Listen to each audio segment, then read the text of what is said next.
Stock market. ये एक ऐसा नाम है जिसे सुनकर कुछ लोगों की आंखों में एक उम्मीद सी चमकती है और कुछ के दिल में एक डर सा बैठ जाता है। ये वो जगह है जहां कुछ लोग देखते ही देखते अमीर हो गए और वहीं कुछ लोगों ने अपनी सारी जमा पूंजी गंवा दी। तो आखिर ये है क्या चीज? और यही तो असल सवाल है ना, कि ये दौलत बनाने का एक रास्ता है या फिर एक खतरनाक जाल। ये एक ही वक्त में उम्मीद भी है और खौफ भी, लेकिन इन दोनों के बीच का फर्क सिर्फ एक चीज है। क्या आप वाकई समझते हैं कि ये काम कैसे करता है? चलें आज इसको समझने की कोशिश करते हैं। इस सारी पेचीदा दुनिया को समझने के लिए हमें बिल्कुल शुरू से शुरू करना होगा, एकदम बुनियादी बात से। और इसके लिए आइए एक बहुत ही मजेदार और सादा सी कहानी सुनते हैं, एक चूहे और उसकी पनीर की दुकान की कहानी।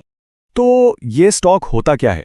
इसे ऐसे समझें कि ये सिर्फ एक कागज का टुकड़ा नहीं है, ये किसी भी कारोबार में मुल्कियत का एक छोटा सा बिल्कुल असली हिस्सा है। जब कोई किसी कंपनी का स्टॉक या शेयर खरीदता है ना, ये दोनों एक ही चीज हैं, तो वो असल में उस कंपनी का एक छोटा सा मालिक बन जाता है। चले अपनी पनीर की दुकान पर वापस चलते हैं। फर्ज करें आपका कारोबार बहुत अच्छा चल रहा है, लेकिन आप इसे और बड़ा बनाना चाहते हैं। मसला यह है कि आपके पास पैसे नहीं हैं, तो आप क्या करेंगे? आप एक जबरदस्त काम करते हैं, आप अपनी दुकान को 100 बराबर हिस्सों में बांट देते हैं। अब दूसरे चूहे आते हैं, आपको पैसे देते हैं और बदले में एक एक हिस्सा खरीद लेते हैं। अब आपके पास दुकान को बड़ा करने के लिए पैसा आ गया और वो सब आपकी कामयाबी में हिस्सेदार बन गए। बस यही स्टॉक मार्केट का बुनियादी ख्याल है। ठीक है, तो अब लोग हिस्सेदार बन गए, लेकिन इन हिस्सों की कीमत हर रोज ऊपर नीचे क्यों होती रहती है? ये बिल्कुल एक रोलर कोस्टर की तरह लगता है ना? कभी ऊपर कभी नीचे। आइए समझते हैं कि ये रोलर कोस्टर आखिर चलता क्यों है। ये सब बहुत आसान है। सोचें, अगर आपकी पनीर की दुकान इतनी मशहूर हो जाए कि हर कोई उसका हिस्सेदार बनना चाहे, तो क्या होगा? बहुत से लोग उसे खरीदना चाहेंगे, लेकिन बेचने वाले कम होंगे। नतीजा, उसकी कीमत बढ़ जाएगी। लेकिन अगर पनीर खराब हो जाए और कोई ग्राहक ना आए, तो हर कोई अपने हिस्से बेचकर भागना चाहेगा। अब बेचने वाले बहुत ज्यादा हैं और खरीदार कोई नहीं, जिससे कीमत धड़ाम से नीचे गिर जाएगी। तो सारी बात का खुलासा ये है, ये मांग और रसद का एक सादा सा खेल है। जब किसी चीज के खरीदार ज्यादा हों तो कीमत बढ़ती है, जब बेचने वाले ज्यादा हों तो कीमत कम हो जाती है। यही वो एक बुनियादी उसूल है जो पूरी स्टॉक मार्केट को चलाता है। अब जरा तसव्वुर करें कि सिर्फ एक पनीर की दुकान नहीं है, बल्कि हजारों कंपनियां हैं, टेक्नोलॉजी की, गाड़ियों की, कपड़ों की, हर तरह की कंपनियां। और वो सब एक ही बड़ी मरकजी जगह पर अपने हिस्से बेचती और खरीदती हैं। और ये मरकजी जगह कोई छोटी मोटी दुकान नहीं है। हम खरबों डॉलर्स की बात कर रहे हैं जो हर रोज एक हाथ से दूसरे हाथ में जाते हैं। ये आलमी माशरत का एक बहुत बड़ा धड़कता हुआ दिल है जो पूरी दुनिया में पैसा पंप करता है।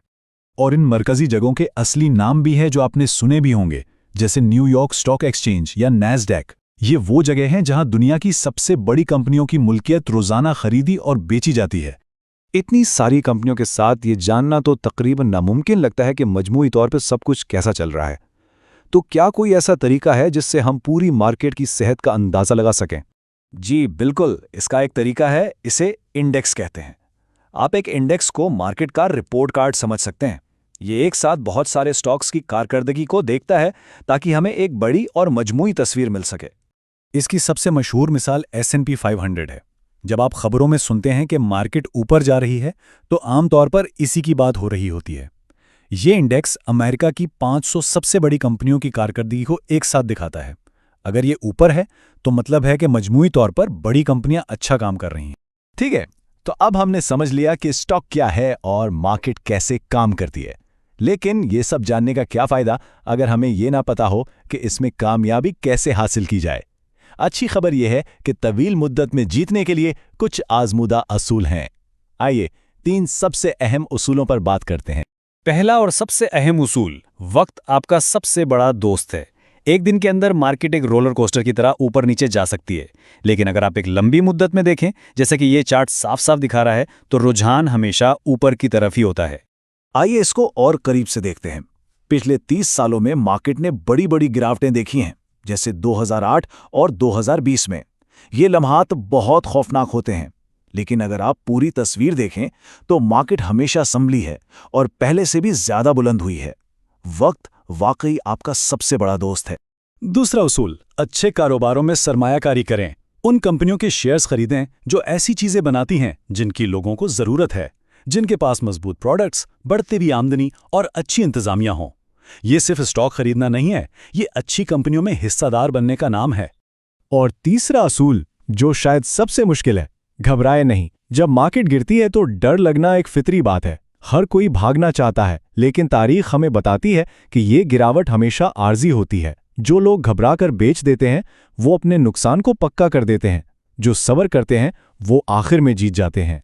तो इन तीनों उसूलों, वक्त, अच्छे कारोबार और सब्र का खुलासा क्या है?